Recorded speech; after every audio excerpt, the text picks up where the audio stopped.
What is going on YouTube and my subscribers? Swaggerly here, back with another commentary.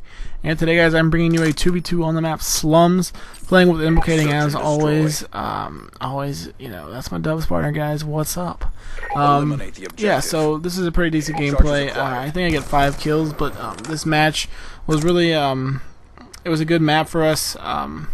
It was against a pretty good team. They were 7-1, and it was a close game, pretty intense at some points. The gameplay was much longer, and I cut it out, of course, because it just was way too long. I think it was like 12 minutes, and I'm not going to commentate for 12 minutes. Nobody would even stay for 12 minutes, so... yeah, but enough about the gameplay. You know, I don't usually talk about the gameplay too much. What I'm going to talk to you guys today about is staying alive in Search and Destroy. And this is something that a lot of people just don't even have an idea about. But it's so important, especially when playing dubs, to stay alive and search. You know, a player's presence is really important whenever, you know, especially in a doubles match. And just having that other person alive is like ridiculously great. So many times I've put implicating into a 1v2, or he's put me in a 1v2, and you're just at a complete disadvantage whenever playing a GB match. This is, you know, a lot of people just don't even think about it, but they just rush, and if they get a kill, great. If not, great. But that's not the mindset you need to have. You need to stay alive for your teammate, because you know, you're only one person. You can only watch one way, and with 2 people there, you have 2 sets of eyes. I don't care if your teammate is horrible. I don't care, whatever. If you're not the best player, don't just be like, well, I suck, so I'm gonna go rush and die. That's not the way you need to go about things. You need to try to stay you know, alive for your teammate. It's much more difficult to clutch a 1v2 than it is to clutch a 1v1. Although in my mind, I would rather clutch a 1v2 than have to go 1v1. I hate singles so much. And like I'm saying, I know 1v2, it'd have to be a 1v1 at some point, but like a 2-piece 1v2 would be awesome. I hate 1v1s with a passion. I feel more pressure when it's a 1v1 than it is 1v2. And I don't know, it's ridiculously, I just hate 1v1s. You'll never catch me playing singles unless I am extremely bored. I'm talking about, like, I must have no TV, my satellites went out, my phone's dead, and I still have internet and Xbox, and public matches are down, as well as the doubles and team ladder and every other ladder on game battles except for singles. Now, I mean, I will play it if you guys want to see like singles live commentaries. That was a big thing on my older channel in Modern Warfare 2. But I hate it.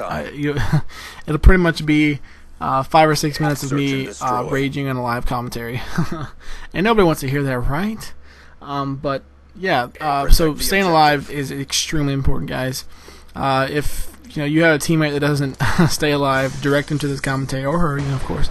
But direct them to this commentary and just let them know, because I mean, even a lot of pro players, if you watch their streams, if they have people playing with them that don't stay alive, I don't care who you are, you will be dropped. I mean, it doesn't matter who you are, what your what your MLG rank is, how many trophies you got. If you can't stay alive, you're not going to do well. Now, I do understand that rushing does help sometimes, and you know, rushing it does put a different pressure on the player of the opposing team. They kind of tend to sit back more, and you know, that could work to your advantage, especially on a map like Slums. If you rush in there and get a kill the first time, say going through this spot right here, then or through arches, you know, a player might sit back and wait for you, and that way you can get a better advantage on like the middle fountain area. But you know, rushing and dying every single round, and then putting your teammate in a 1v2 or your teammates in a 2v3 or 3v4, that's an immediate disadvantage to your teammates, and it's not really fair because you're pretty much playing them man down. And I understand that, you know, if you do that first round, it doesn't work. You change up your habits, but don't keep doing it every round, thinking that, you know, oh, for some reason they're not going to go to that same head glitch if it worked the first time. Because I guarantee if it worked one time, they're going to probably go back to it at some point, especially if it's a specific strategy that they have. Because teams tend to stick to their guns, especially if it works, and you can't really blame them there. That's a pretty good way to go about things. But yeah, you know, a lot of teams that I've seen just struggle from having to stay alive. Their teammates, and especially, like I said, in doubles, it's critical. But me and MK don't have too big of a problem. Sometimes you see it, yeah, a lot. Sometimes you don't. You never know. But you know, staying alive is awesome. That guy got pooped on. He had, I think, host and an SMG. He should have. SMG's rule this game, right? But yeah, guys, that's pretty much the commentary. I do get this kill right here, and yeah, I hope you enjoyed it. Like the video, guys. Helps me out a lot. Lets me know who's watching. Comment below. Tell me what's up.